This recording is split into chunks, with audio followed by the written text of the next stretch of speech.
Ada sukacita? Ada. Ya, setengah-setengah. Coba kita ulang. Ada sukacita saudara-saudara? Amin. Amin. Oke.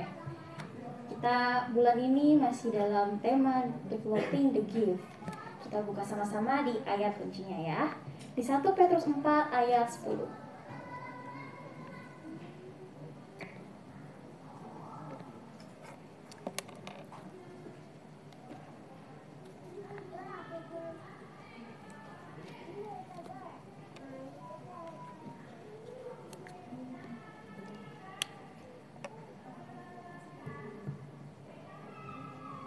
Oke, apakah sudah terlihat di depan?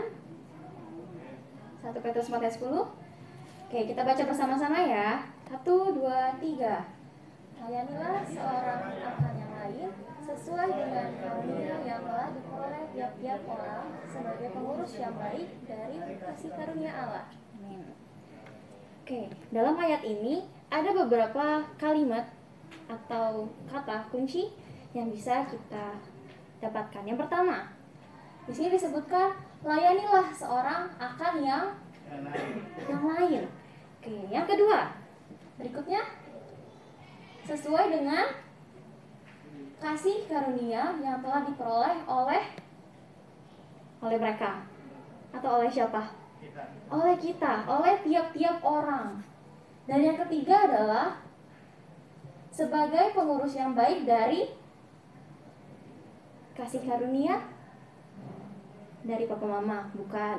Kasih karunia dari Allah. Oke, jadi ada 3. Yang pertama adalah layanilah seorang akan yang lain. Yang kedua, kasih karunia yang telah diperoleh oleh tiap-tiap orang. Dan ketiga, pengurus yang baik dari kasih karunia Allah. Kita bahas satu persatu ya saudara-saudara. Yang pertama, nah ini saya akan balik sedikit urutannya. Yang pertama yang akan dibahas adalah kasih karunia yang telah diperoleh dari tiap-tiap orang. Kita ini dari beberapa minggu yang lalu selalu dibilang, ayo kita gunakan apa yang telah Allah kasih. Kita harus kembangkan untuk tujuan memuliakan Allah, untuk tujuan menggenapi apa yang Allah mau bagi kita. Tapi kalau misalnya kita mau menggunakan, ada satu yang kita harus ingat terlebih dahulu, bahwa dari tiap-tiap kita ini sudah diberikan kasih karunia, diberikan karunia oleh Allah. Karena tidak mungkin Tuhan mau kasih kita, kamu jalan ya, tapi kita nggak dikasih kekuatan untuk jalan. Tuhan kita bukan Tuhan yang jahat saudara-saudara. Jadi ketika kita dibilang untuk ayo gunakan karunia yang sudah Allah kasih, berarti ada karunia yang sudah Tuhan berikan bagi kita semua. Jadi nggak ada lagi ya harusnya seorang percaya yang menganggap dirinya, aduh aku tuh nggak bisa apa-apa, aku nggak punya kemampuan apa-apa untuk bisa melayani Tuhan. Nggak ada. Kenapa? Karena jelas di sini dikatakan kasih karunia itu diberikan oleh tiap-tiap orang, diterima oleh tiap-tiap orang. Jadi setiap orang percaya sudah menerima karunia Allah itu. Amin saudara-saudara. Oke, berarti saat sudah dikatakan amin, kita nggak ada lagi ya yang bilang aku nggak bisa apa-apa untuk melayani. Kalau kita mengatakan hal itu lagi, sama saja dengan kita mengatakan Tuhan berbohong kalau sudah kasih kita karunia saudara-saudara. Apakah berani kita mengatakan hal itu? Tentu tidak ya. Oke, jadi harus diingat terlebih dahulu bahwa kita ini sudah diberikan karunia, sudah diberikan bekal, diberikan sumber untuk kita melaksanakannya. Lalu berikutnya, tadi kata kunci adalah layanilah seorang akan yang lain. Pertanyaan berikutnya, ketika kita sudah diberikan karunia, diberikan bekal, diberikan sumber, untuk apa? Untuk melayani jawabannya. Bukan untuk diri sendiri, bukan hanya untuk orang yang kita sayang, bukan hanya untuk pacar kita, apalagi itu pastor, bukan hanya untuk kakak adik kita, tapi di sini dibilang untuk seorang akan yang lain. Lalu ada kata yang menarik nih sebenarnya, layani. Apa itu arti kata layani saudara-saudara? Coba menurut Bang Ian, layani apa sih Bang? Melayani itu apa? Melayani dalam Bang. Gimana tuh maksudnya Bang? Gimana Bang? Dalam?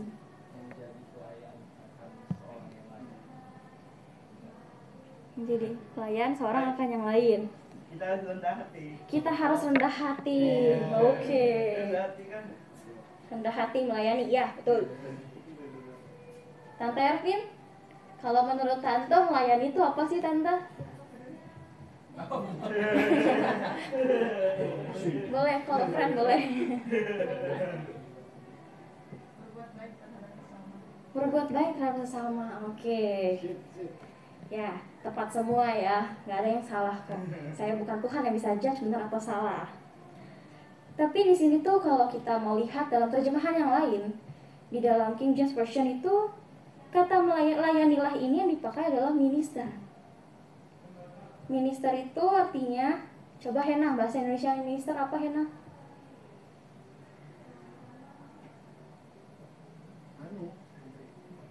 Apa pastor?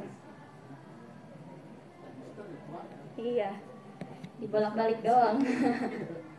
Jangan terlalu tegang saudara-saudara.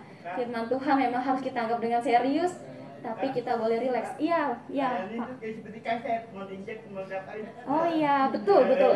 Karena kita ini hamba-hambanya Tuhan ya. Melayani harus siap seperti dulu, betul. Oke. Dalam kamus Merriam-Webster Dictionary, kata minister ini diartikan sebagai to give aid or service, memberikan pertolongan, menyediakan apa yang berguna atau apa yang dibutuhkan dalam mencapai suatu hal. Wah, kalau kita yang selama ini ngelayani, ya udah orang mau apa kita tolong gitu. Terus misalkan orang butuh apa ya kita bantu. Benar saudara-saudara.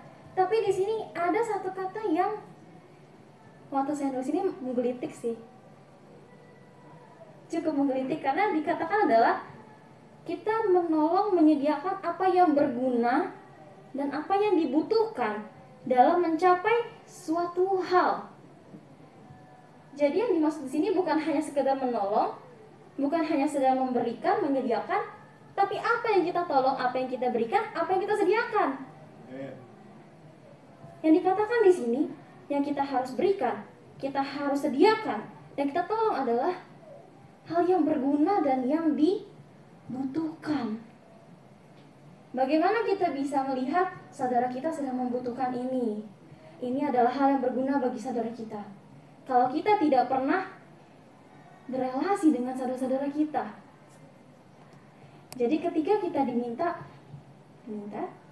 ya dikatakan oleh Tuhan di sini untuk melayani, artinya harus ada satu hal yang kita lakukan sebelum kita melakukan itu.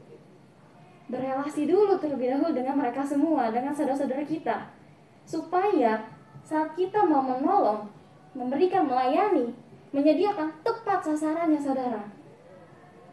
Dan itu semua bukan untuk tujuan kita. Di sini kan dibilang untuk mencapai suatu hal. Bukan hanya untuk tujuan manusia, tapi untuk tujuan Tuhan digenapi bagi kita semua. Kalau misalkan kita berdiri sendiri, susah ya saudara-saudara ya, makhluk sosial. Lalu hidup tidak semudah itu kawan-kawan, betul? Ada yang mengatakan hidup mudah? Tidak ada, memang betul. Hidup dunia ini tidak akan pernah mudah. Tapi kita ingat kita punya Tuhan yang akan berikan kita kekuatan dan juga saudara-saudara seiman untuk bisa saling menopang. Dan disinilah yang Tuhan mau. Saat kita diberikan karunia, kita melayani, menolong, memberikan suatu hal, menyediakan yang berguna bagi saudara-saudara kita untuk menggenapi rencana Allah yang mau Tuhan nyatakan bagi kita semua. Lalu yang berikutnya ada dikatakan sebagai pengurus yang baik dari kasih karunia Allah. Pengurus yang baik. Tema kita kan developing the gift ya, mengembangkan.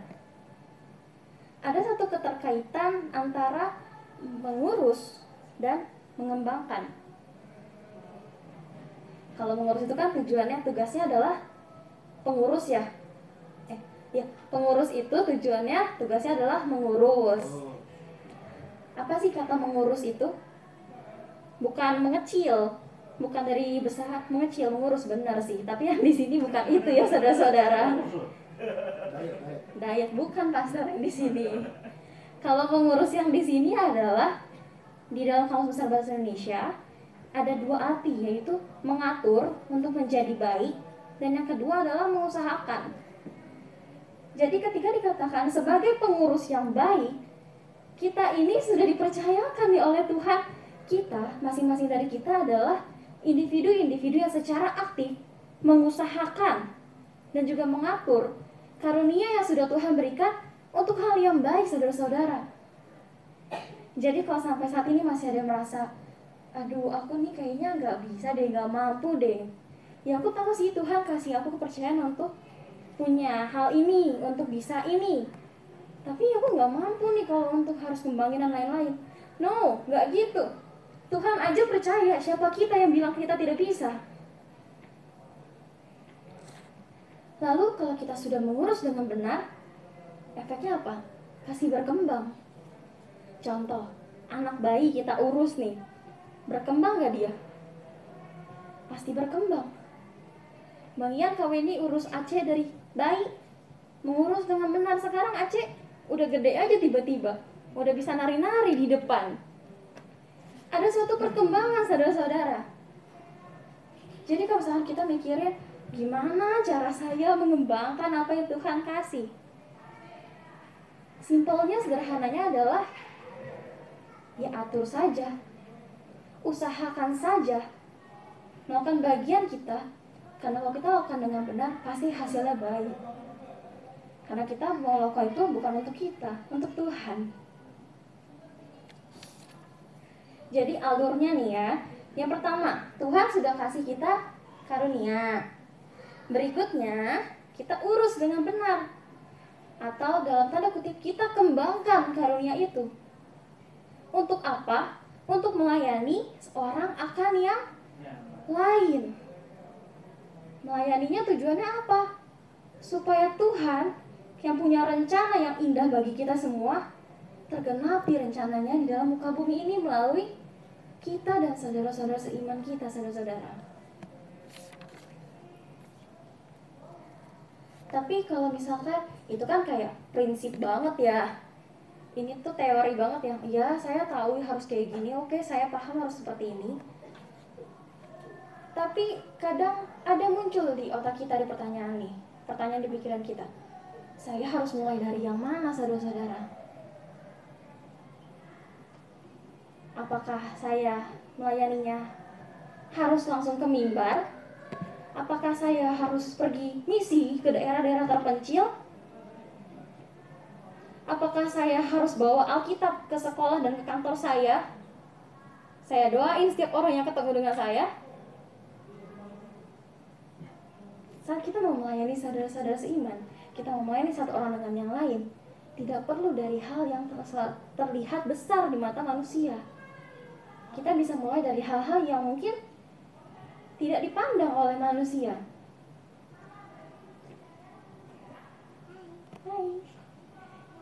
Contoh, misalkan pastor. Saat pastor kirim ayat setiap pagi, mungkin ada orang-orang yang tidak melihat itu, tapi itu adalah suatu bentuk pelayanan. Lalu ibu-ibu rumah tangga, mungkin ketika beli sayur, gak harus langsung mendoakan tukang sayurnya. Kan lucu ya, saya mau beli sayurnya umum, sawi. Saya mau beli sawi, tapi kita berdoa dulu ya Pak ya, Tuhan kami berdoa untuk Bapak tukang sayur ini. Kan gak mungkin ya ditimbukin kita. Tapi kalau misalnya kita dengan saat membeli sayur, kita menyapa, kita memberikan senyuman yang enak, yang indah, kita ngomongnya juga sopan, itu suatu pelayanan bagi mereka. Prinsipnya adalah kita menyediakan apa yang mereka butuhkan. Pagi-pagi disambut itu merupakan suatu kebutuhan, saudara-saudara.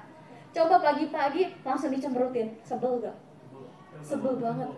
Bang Ian pelayanan. Bang Ian pengalaman ya Bang. Sebel kan saudara-saudara? Ibu-ibu nih, pagi-pagi anak-anaknya udah ngomel-ngomel, sebel gak? Tidak ada yang sebel, wah luar biasa.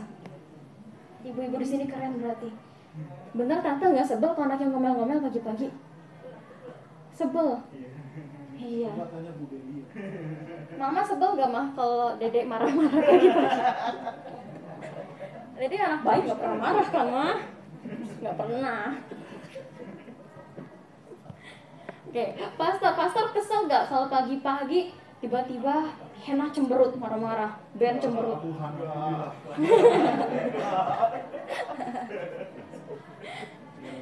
Berarti hal-hal kecil itu sebenarnya tidak pernah terlalu kecil saudara-saudara untuk kita lakukan. Lalu kita coba buka dulu ayatnya di Lukas 16 ayat 10.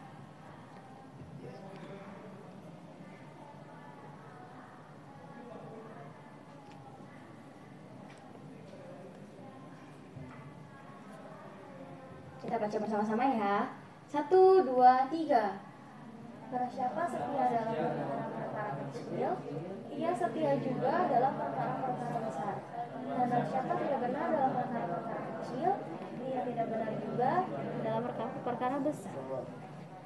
Oke, perkara kecil, perkara besar. Tidak setia, berarti tidak setia juga nih. Tidak benar, tidak benar. Setia dalam perkara kecil, setia dalam perkara besar. Tidak benar dalam perkara kecil, tidak benar dalam perkara yang besar. Kenapa sih di sini tuh ada kata yang menggelitik sebenarnya? Setia. Naturnya manusia itu apakah setia atau tidak setia, saudara-saudara? Tidak setia naturnya manusia. Kalau kita naturnya adalah setia, kita nggak akan nyeleweng dari Tuhan. Gak akan mau bandel-bandel, gak akan mau melakukan dosa, tidak akan mau menyakiti hatinya Tuhan. Tapi memang natur kita adalah tidak setia. Tapi di sini Tuhan bilang setialah.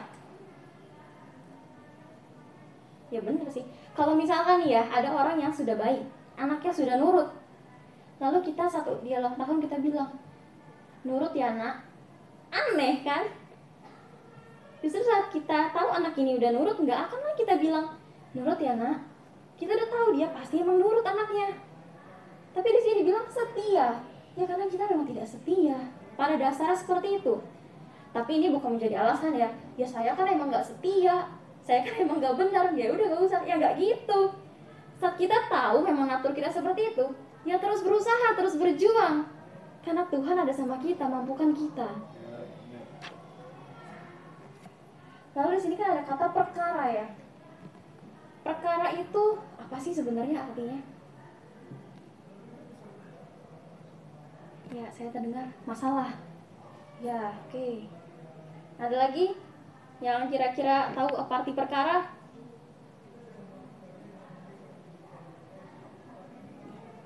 Dalam Kamus Besar Bahasa Indonesia, artinya adalah masalah atau persoalan, urusan yang perlu diselesaikan, tentang atau mengenai. Jadi kalau disimpulkan perkara itu ya bisa dinyatakan suatu hal, bisa yang baik, bisa yang positif, bisa yang negatif, masalah, persoalan, atau urusan yang perlu diselesaikan. Lalu kata berikutnya ada kecil. Arti kecil kalau di Kamus Besar Bahasa Indonesia adalah sedikit, tidak penting, tidak berharga, kurang bermakna, dan paling sering untuk disepelekan. Contoh, anak kecil. Biasanya kalau kita udah hitung-hitung orang dalam mobil, kita mau pergi nih. Mobil cuma muat 7 orang misalkan. Terus ada satu anak kecil. Kita bilangnya, ya udahlah, nggak apa-apa, masukin aja, dia kan anak kecil. Kecil, dianggap ya udah bisa aja gitu, tidak terlalu bermakna. Dan itu adalah arti dari Kamus Besar Bahasa Indonesia.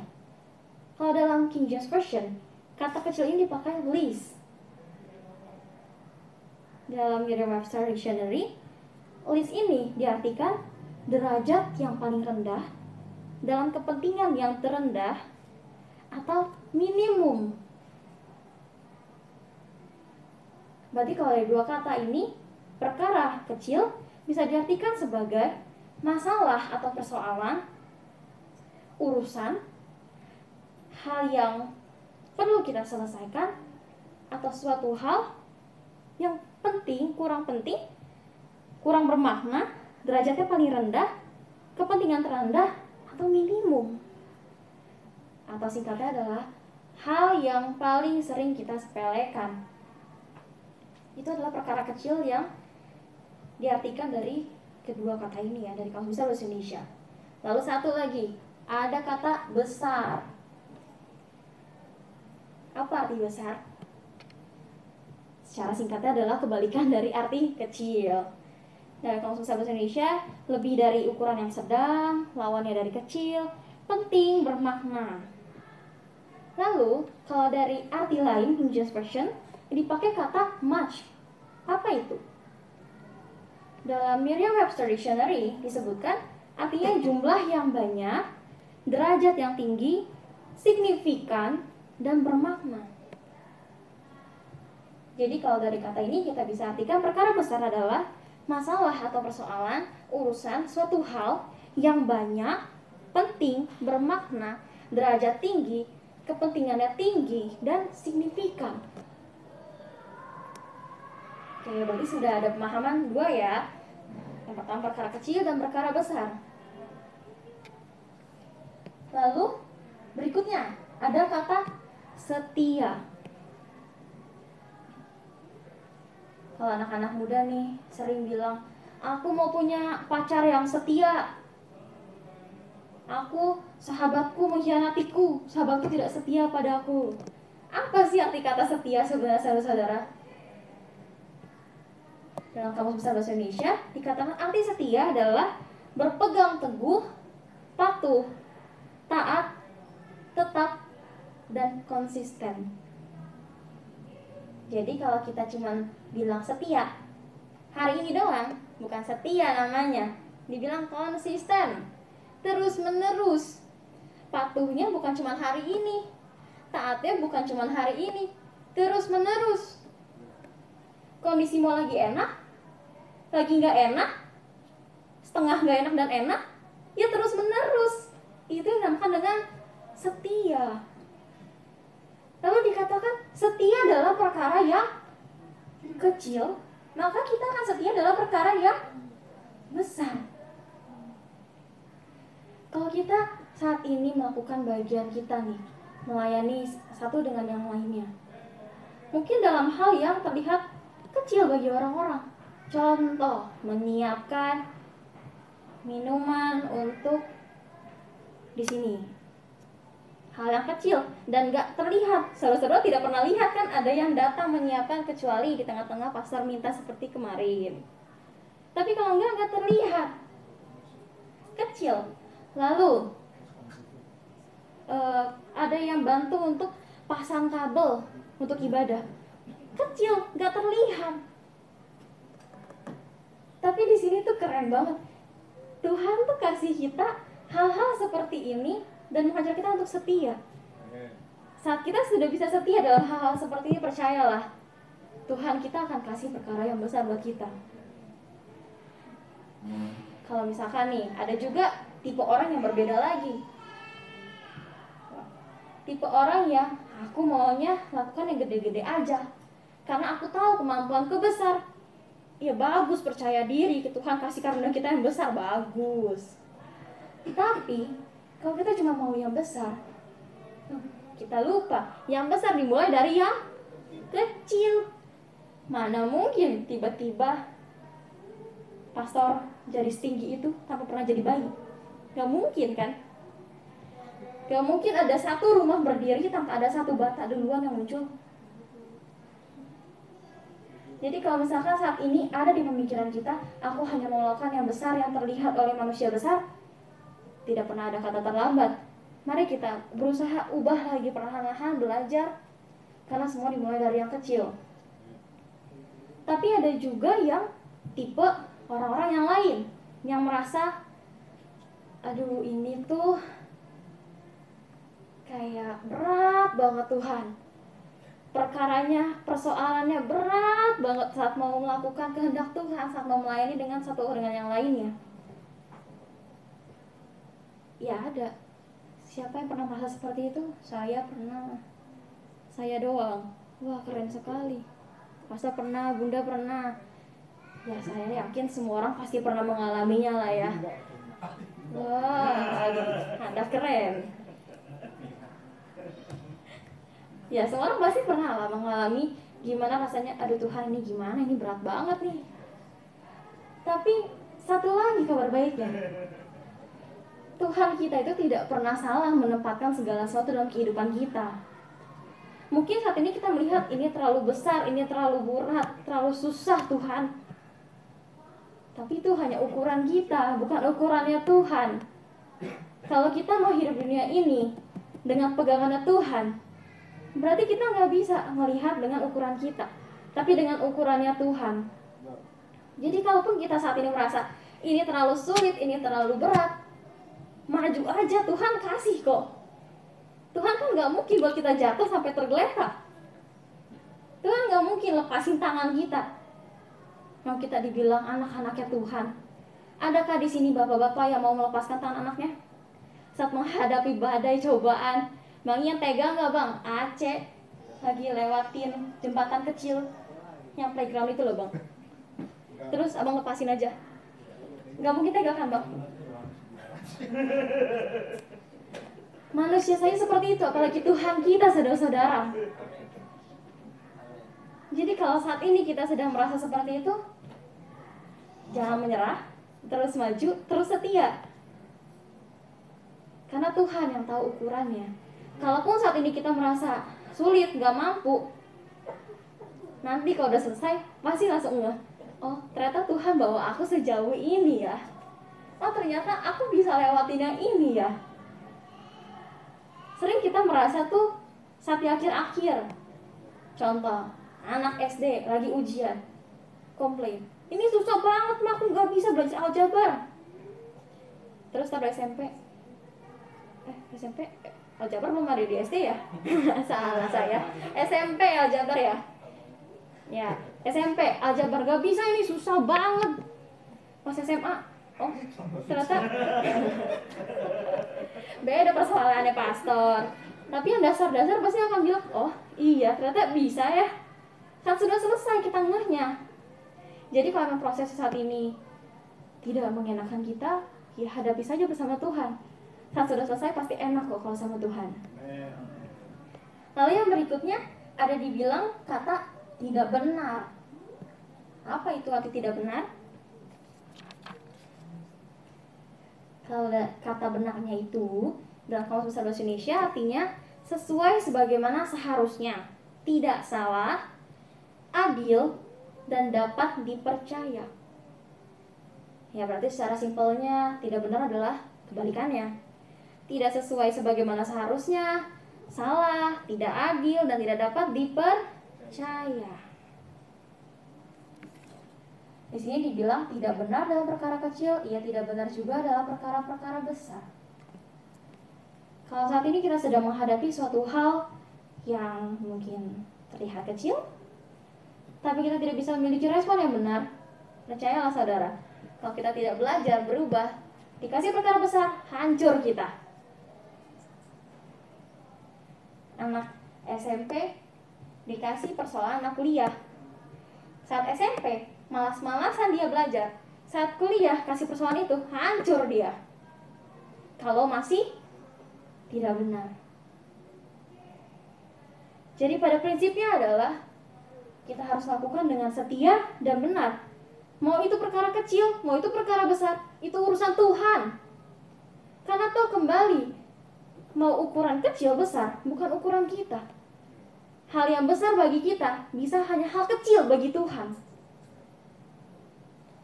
Dan hal yang kecil bagi kita tidak pernah terlalu kecil bagi Tuhan. Kalau saat ini kita bilang, ya aku cuma bisa segini Tuhan untuk melayaninya. Kalau kita sudah lakukan dengan setia, dengan benar, dengan sungguh-sungguh, itu berharga di mata Tuhan, saudara-saudara. Bukan apa yang dilihat oleh manusia. Ya tapi bukan jadi ekstrim juga ya. Bukan berarti, ya yang penting kan Tuhan yang tahu. Jadi sama manusia lain ya terserah. Ya gak bisa begitu. Salah satu bukti kita untuk bisa memberikan yang terbaik bagi Tuhan adalah dengan kita, bagaimana kita memberikan sesuatu kepada saudara-saudara kita. Nggak mungkin kan kita mau bilang, aku mau kasih yang terbaik bagi Tuhan, tapi sama teman-teman kita nggak sopan, kontradiksi. Kita bilang kita mau melayani untuk tujuannya memuliakan nama Tuhan, tapi kita ke sesama teman maki-maki, menjelek-jelekan. Nggak bisa, kontradiksi. Tapi kalau kita sudah punya tujuan yang benar, dengan landasan yang benar, percayalah, semuanya ada di koridor Tuhan, koridor yang benar. Pasti akan selaras dari awal sampai akhir. Kalau dia nggak selaras, ya kita cek sama-sama. Di tahap mana yang tidak sesuai? Apakah landasannya yang tidak benar? Ataukah cara kita saat melaksanakannya yang tidak benar? Atau jangan-jangan kita yang nggak tahu apa yang harusnya kita lakukan, jadinya nggak benar. Jadi saat kita menghadapi semuanya ini saat ini, ya mari sama-sama kita setia dan memiliki respon yang benar, saudara-saudara. Karena hal yang besar dimulai dari hal yang kecil. Dan yang hal kecil tidak pernah terlalu kecil di matanya Tuhan. Kalau kita hanya bisa melakukan saat ini A, ya sudah, lakukan A dengan maksimal. Kalau saya hanya bisa untuk menyapa orang di depan, tidak bisa nyanyi, ya saya akan menyapa orang dengan maksimal di depan. Itu adalah cara saya untuk melayani. Kalau saya hanya bisa menyanyi, tidak bisa menyampaikan firman Tuhan di depan umum, saya akan menyanyi dengan maksimal. Itu adalah cara saya untuk melayani. Kalau saya hanya bisa untuk bantu membereskan kursi, tidak bisa untuk memimpin pujian, ya saya akan bereskan kursi dengan maksimal. Itu adalah cara saya untuk melayani Tuhan. Dan itu adalah patut kita refleksikan bagi kita masing-masing. Apa yang Tuhan sudah berikan kepada kita saat ini, lakukanlah itu. Gunakanlah itu dengan benar, dengan setia. Layani satu dengan yang lain untuk tujuannya Tuhan yang dinyatakan bagi kita semua. Oke, jadi kalau kita simpulkan dari awal sampai akhir, Tuhan sudah memberikan kita karunia. Karunia itu harus kita urus dengan benar dan juga kita kembangkan. Untuk apa? Untuk melayani satu dengan yang lain. Melayani tujuannya adalah untuk mencapai suatu hal yang pasti adalah kehendaknya Tuhan, bukan kehendak manusia. Kita bisa melayani dimulai dari apa yang ada pada kita saat ini. Nggak menunggu nanti-nanti. Nggak menunggu saat saya sudah besar saja deh, saat saya sudah umur 50 saja deh. Enggak. Saat ini, apapun yang Tuhan hadapkan, apapun yang Tuhan percayakan, lakukan. Karena Tuhan saja sudah percayakan. Siapa kita yang mau nolak Tuhan, saudara-saudara? Nah, setelah kita melakukannya, ada dua hal. Lakukan dengan benar dan juga setia. Karena itulah yang Tuhan mau. Tuhan pasti siapkan semua yang terbaik bagi kita semua. Tidak pernah salah, tidak pernah salah orang, tidak pernah salah tempat, tidak pernah salah waktu. Segala hal pasti Tuhan sudah taruh dengan benar di hidup kita masing-masing. Tugas kita adalah laksanakan bagian kita, gunakan karunia yang Tuhan berikan untuk melayani sesama dengan benar dan setia. Tugas yang berat, tapi saat bersama Tuhan, kita yakin Tuhan berikan kekuatan dan kemampuan ya. Oke. Semangat terus saudara-saudara, terus maju dalam Tuhan. Kita sebagai pengurus yang baik, pasti Tuhan kasih kekuatan. Oke, Pastor ada yang mau ditambahkan? Mari kita berdoa. Tuhan, terima kasih untuk malam hari ini kami mengucap syukur untuk apa yang sudah Tuhan sampaikan melalui hamba-Mu. Biarlah kami boleh menjadi hamba-hamba yang taat, hamba-hamba yang setia, hamba-hamba yang benar dalam menggunakan karunia yang sudah Tuhan berikan kepada kami untuk melayani satu dengan yang lainnya. Apapun yang sedang kami alami saat ini, kami tahu Tuhan tidak pernah salah menempatkannya. Kalaupun kami merasa ini hal terlalu kecil atau bahkan ini hal terlalu besar, ajar kami Tuhan untuk setia melakukan semuanya dengan benar, dengan pimpinan daripada Tuhan. Karena kami tahu Tuhan, kami ada saat ini pasti ada tujuan yang Tuhan menyatakan bagi kami. Dan biarlah Tuhan tujuan itu boleh tergenapi dan hidup kami boleh bisa mempermuliakan namanya Tuhan. Terima kasih Bapa, kami serahkan semua dalam tangan-Mu. Amin.